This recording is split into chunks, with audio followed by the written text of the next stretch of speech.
ठाडा मारे रोन ना दे और शोर खोसले सोन ना दे। हरियाणा में ये क्या कहावत है। और यह कहावत है ना, गोदी मीडिया के ऊपर बिल्कुल 100% फिट बैठती है। जिसको इस कहावत का मतलब समझ में नहीं आए, पूछ लेना, आपको आराम से बता देंगे। दोबारा फिर बता रहे हैं उस कहावत को। ठाडा मारे रोन ना दे, शोर खोसले सोन ना दे। गोदी मीडिया के ऊपर यह कहावत क्यों फिट बैठती है? आपको पता है ना, जो कनाडा वाला केस हुआ था, निजर भाई वाला, उसमें कनाडा को पूरी तरीके से बर्बाद कर दिया था इस गोदी मीडिया ने। अमेरिका ने धमकी दी, चुप, बिल्कुल चुप, साइलेंट, कोई आवाज़ नहीं निकल रही। उसका आपको दिखाएंगे पूरा और बताएंगे। और हाँ, जो चल रहा है ना, वो भी बताते हैं आपको ताज़ा क्या चल रहा है। ताज़ा ऐसा केस चल रहा है, आप भी याद रखोगे। सबसे पहले, आज दादा छोटू राम की जयंती है। सभी को बहुत बहुत मुबारक हो। हमारा राम दादा छोटू राम। और गुरु तेग बहादुर के बलिदान दिवस भी है आज भाई। सत सत नमन है गुरु तेग बहादुर को। कुछ एक हैं जो दोगले होते हैं, वो भूल जाएंगे गुरु तेग बहादुर के बलिदान दिवस को। लेकिन भूलना नहीं चाहिए गुरु तेग बहादुर ने जो बलिदान दिया था। वैसे तो आप लोग याद, आज तो याद कर लोगे, लेकिन कल भूल जाओगे कि गुरु तेग बहादुर ने क्या बलिदान दिया था। भूलने वाली चीज़ें नहीं है ये। अब सुनिए भाई, जो कनाडा में केस हुआ था, जो निज्जर का कत्ल हुआ था, उसके मामले में कनाडा के प्रधानमंत्री जस्टिन ट्रूडो ने एक बार बोल दिया था कि इसमें भारत सरकार का हाथ है। तो बस गोदी मीडिया को क्या था, होगी शुरू कनाडा को बर्बाद करने में। अब अमेरिका ने धमकी दे दी। किसके मामले में दी है वो भी आप सबको पता है, जो पन्नू के ऊपर अटैक करने की इन्होंने साजिश की थी। अमेरिका ने खुलेआम बोला है कि भारत अपनी हरकतों से बाज आ जाए। क्या हुआ? सबके मुंह सिम गए क्या? क्या हुआ गोदी मीडिया? सांस नहीं आ रहा क्या? चलो आपको सुनवाई देते हैं उन्होंने क्या बोला और इनकी प्रतिक्रिया क्या है। ये वही सीन है। पाकिस्तान को तो रोज बर्बाद कर देते हैं, चाइना का चाय नहीं बोल पाते। इनके दोगले चेहरे देखते जाओ आप। ਕੈਨੇਡਾ ਵਿੱਚ ਸਿੱਖ ਆਗੂ ਭਾਈ ਹਰਦੀਪ ਸਿੰਘ ਨਿੱਜਰ ਵਾਂਗ ਹੀ ਅਮਰੀਕਾ ਵਿੱਚ ਵੀ ਇੱਕ ਸਿੱਖ ਆਗੂ ਦੇ ਕਤਲ ਦੀ ਸਾਜ਼ਿਸ਼ ਰਚਣ ਦੀ ਖਬਰ ਸਾਹਮਣੇ ਆਈ ਹੈ। ਇਹ ਕਿਹਾ ਜਾ ਰਿਹਾ ਹੈ ਕਿ ਅਮਰੀਕੀ ਧਰਤੀ ਤੇ ਇੱਕ ਸਿੱਖ ਆਗੂ ਦੀ ਹੱਤਿਆ ਦੀ ਸਾਜ਼ਿਸ਼ ਨੂੰ ਅਮਰੀਕੀ ਅਧਿਕਾਰੀਆਂ ਨੇ ਨਾਕਾਮ ਕਰ ਦਿੱਤਾ ਤੇ ਭਾਰਤ ਸਰਕਾਰ ਨੂੰ ਚੇਤਾਵਨੀ ਵੀ ਦਿੱਤੀ ਹੈ।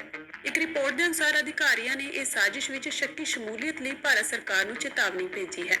ਦੱਸ ਦਈਏ ਕਿ ਇਸ ਤੋਂ ਪਹਿਲਾਂ ਕੈਨੇਡਾ ਵਿੱਚ ਇੱਕ ਕੈਨੇਡੀਅਨ ਸਿੱਖ ਨਾਗਰਿਕ ਭਾਈ ਹਰਦੀਪ ਸਿੰਘ ਨਿੱਜਰ ਦਾ ਕਤਲ ਕਰ ਦਿੱਤਾ ਗਿਆ ਸੀ ਤੇ ਕੈਨੇਡਾ ਦੇ ਪ੍ਰਧਾਨ ਮੰਤਰੀ ਜਸਟਿਨ ਟਰੂਡੋ ਨੇ ਇਸ ਮਾਮਲੇ ਵਿੱਚ ਭਾਰਤੀ ਖੁਫੀਆ ਏਜੰਸੀਆਂ ਦੀ ਸ਼ਮੂਲੀਅਤ ਹੋਣ ਦਾ ਸ਼ੱਕ ਜਤਾਇਆ ਸੀ। ਹਾਲਾਂਕਿ ਭਾਰਤ ਨੇ ਇਸ ਨੂੰ ਨਕਾਰਿਆ, ਪਰ ਹੁਣ ਅਮਰੀਕਾ ਨੇ ਭਾਰਤ ਨੂੰ ਅਜਿਹੀਆਂ ਹਰਕਤਾਂ ਤੋਂ ਬਾਜ਼ ਹੋਣ ਦੀ ਚੇਤਾਵਨੀ ਦਿੱਤੀ ਹੈ। ਅਮਰੀਕਾ ਨੇ ਭਾਰਤ ਵੱਲੋਂ ਦੂਜੇ ਦੇਸ਼ਾਂ ਵਿੱਚ ਸਿੱਖ ਆਗੂਆਂ ਦੇ ਕਤਲ ਕਰਨ ਦੀਆਂ ਕੋਸ਼ਿਸ਼ਾਂ ਨੂੰ ਰੋਕਣ ਲਈ ਕਿਹਾ ਹੈ। ਇਸ ਕੇਸ ਨਾਲ ਜਾਣੂ ਹੋਣ ਵਾਲੇ ਸੂਤਰਾਂ ਨੇ ਇੱਕ ਨਿਊਜ਼ ਚੈਨਲ ਫਾਈਨੈਂਸ਼ੀਅਲ ਟਾਈਮਜ਼ ਨੂੰ ਦੱਸਿਆ ਕਿ ਨਿਸ਼ਾਨਾ ਗੁਰਪਤਵੰਤ ਸਿੰਘ ਪੰਨੂ ਸੀ, ਜੋ ਕਿ ਇੱਕ ਅਮਰੀਕੀ ਕੈਨੇਡੀਅਨ ਨਾਗਰਿਕ ਤੇ ਸਿੱਖ ਫੋਰ ਜਸਟਿਸ ਨਾਂ ਦੀ ਜਥੇਬੰਦੀ ਲਈ ਕਾਨੂੰਨੀ ਸਲਾਹਕਾਰ ਵਜੋਂ ਕੰਮ ਕਰਦੇ ਹਨ। ਉਨ੍ਹਾਂ ਕਿਹਾ ਕਿ ਇਹ ਸੰਸਥਾ ਖਾਲਿਸਤਾਨ ਨਾਮਕ ਇੱਕ ਆਜ਼ਾਦ ਸਿੱਖ ਰਾਜ ਦੀ ਸਿਰਜਣਾ ਦੀ ਵਕਾਲਤ ਕਰਦੀ ਹੈ। ਉਨ੍ਹਾਂ ਇਹ ਵੀ ਕਿਹਾ ਕਿ ਕੈਨੇਡਾ ਵਿੱਚ ਜੂਨ 'ਚ ਸਿੱਖ ਆਗੂ ਭਾਈ ਹਰਦੀਪ ਸਿੰਘ ਨਿੱਜਰ ਦੇ ਕਤਲ ਤੋਂ ਬਾਅਦ ਅਮਰੀਕਾ ਨੇ ਕਥਿਤ ਤੌਰ ਤੇ ਆਪਣੇ ਸਹਿਯੋਗੀਆਂ ਨੂੰ ਇਹ ਸਾਜ਼ਿਸ਼ ਬਾਰੇ ਦੱਸਿਆ ਸੀ, ਪਰ ਭਾਰਤ ਨੇ ਉਸ ਕਤਲ ਵਿੱਚ ਸ਼ਾਮਿਲ ਹੋਣ ਦੇ ਦਾਅਵਿਆਂ ਨੂੰ ਬੇਤੁਕਾ ਕਰਾਰ ਦਿੱਤਾ ਸੀ। हाँ भाई, अब अमेरिका को भी तो देनी चाहिए ना चेतावनी। वीज़ा बंद कब करोगे अमेरिका का? अमेरिका का वीज़ा कब बंद किया जाएगा? अमेरिका को चेतावनी कब दी जाएगी? गोदी मीडिया के द्वारा या भारत सरकार के द्वारा? और हाँ, सिर्फ ये नहीं कि अमेरिका के अंदर उन्होंने मना किया, दूसरे देशों में भी मना किया है। ये भी याद रखना कि दूसरे देशों में भी अगर ऐसा करते हो तो ये नहीं होगा। अब सुनिए वो कमाल जो आजकल चल रहा है, इनका मतलब के कहने ही क्या है। कमाल हो यार, हो तो कमाल आप लोग, कमाल से भी आगे कमाल हो। वो एक न्यूज़ चल रही है, आपको पता है ना, 2 सिखों को सरकार ने जज बनने से मना कर दिया क्योंकि वो सिख थे। जज बनने से 2 सिखों को मना क्यों किया गया? जबकि इंटेलिजेंस एजेंसी, उनकी तो रिपोर्ट आप मानते हो ना, इंटेलिजेंस एजेंसी और सभी एडवोकेट्स ने कहा था कि दोनों सिखों का बहुत बढ़िया ट्रैक रिकॉर्ड है। जब आप एजेंसियों की रिपोर्ट मान के किसी के ऊपर एनएसए लगा के और उसको डिब्रूगढ़ भेज सकते हो कि एजेंसियों ने रिपोर्ट दी है, इनका ट्रैक रिकॉर्ड खराब है। जब एजेंसियां बोल रही है कि इनका ट्रैक रिकॉर्ड बहुत अच्छा, तो उनको जज क्यों नहीं बनने दिया? सिर्फ इसलिए कि वो पगड़ीधारी सिख है? यही कारण है ना, और तो कोई कारण नहीं होगा ना। इस एक कारण के उस पर आप उनको जज बनने से मना कर रहे हो, क्यों? ऐसा क्यों? ये दोगला चेहरा क्यों सामने आ रहा है बार बार, ये बताओ। इस दोगले चेहरे से हमारे को नफरत है, चाहे वो सिख हो, मुसलमान हो, हिंदू हो, ईसाई हो। अगर वो उसके ऊपर पूरा उतरता, खरा उतरता है, जो भी आपकी शर्तें नियम होते हैं उनके ऊपर पूरा उतरता है, तो उनको क्यों नहीं बनने दिया जाता? क्यों नहीं बनने दिया जाता? कहाँ गया रे तुम्हारा वो जो अंतर्यामी तुम्हारा बूझे पाड़ा करे? कहाँ गया वो? आजकल गायब है ना। आएगा वो, अभी देखना दिसंबर के महीने में निकल के आएगा। वो फिर बोलेगा, क्या बोलता है वो, रावण सीता रावण की लड़की थी। और मेरे को सबसे बड़ा कमाल तो उन लोगों के ऊपर है जो तालियां बजाते हैं, तालियां बजाने वाले, ऐसे ऐसे पाखंडियों के नाम पर तालियां बजाने वाले। कमाल हो यार, पता नहीं आप लोग कहाँ से ऐसी बातों को मान लेते हो। तुम्हारा यार कुछ सच्चा है या नहीं है ये बताओ पहले तो। कुछ तो सच्चाई होगी, तुम्हारे अंदर कोई भी सच्चाई नहीं है, कोई भी सच्चाई नहीं है। तुम लोग छोटी सी बात को बस मान लेते हो कि हाँ ये जो बोल रहा है बस यही सच है, वो सच मान लेते हो हैं। रावण की पुत्री है तो हरण, रावण ने फिर हरण क्यों किया आप ये पूछोगे कि महाराज जी हरण क्यों किया। बेटा हरण इसलिए किया कि रावण अपनी, हमने एक जगह पढ़ा है कि रावण जानकी पढ़ा है से ना? इतना प्रेम करता था कि रात में सोते समय सीता सीता चिल्लाता था अपनी पुत्री से, सीता सीता चिल्लाता। तो मंदोदरी रोज पूछती थी कि ये सीता कौन है। रावण बोले हम बता नहीं सकते, अभी चुप रहो तुम। और कालांतर में जब रावण को खबर लगी कि हमारी बेटी का विवाह राम जी के साथ हो गया, रावण बड़ा प्रसन्न हुआ।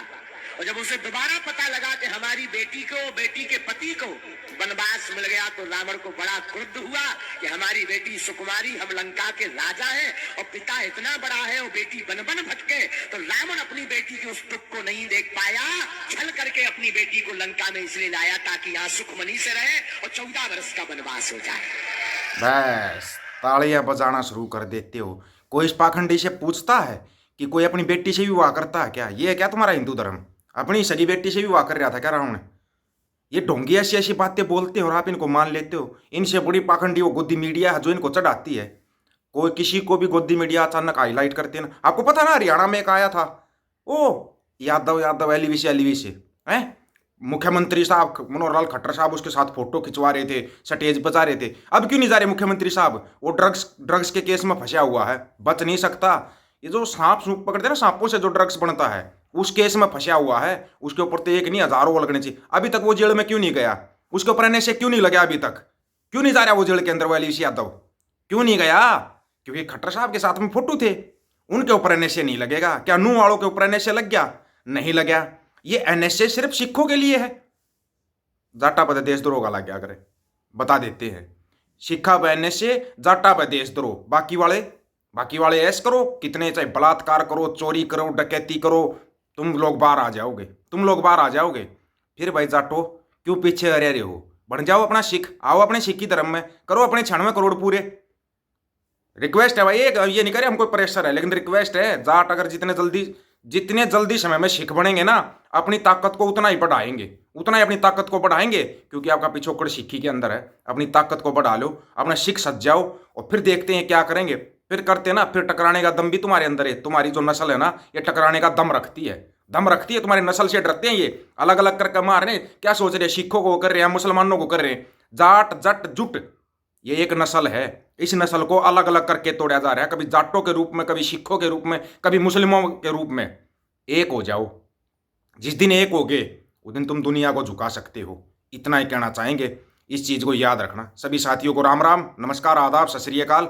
वीडियो को ज़्यादा से ज़्यादा शेयर, चैनल को सब्सक्राइब और बेल आइकन को जरूर दबाना दोस्तों। ऑफिशियल दीपक फौजी यूट्यूब चैनल। बात हक और सच की करेंगे, हक सच की बात हम करेंगे। वीडियो को शेयर करने की जिम्मेवारी आप लोगों की है। वाहेगुरु जी का खालसा, वाहेगुरु जी की फतेह।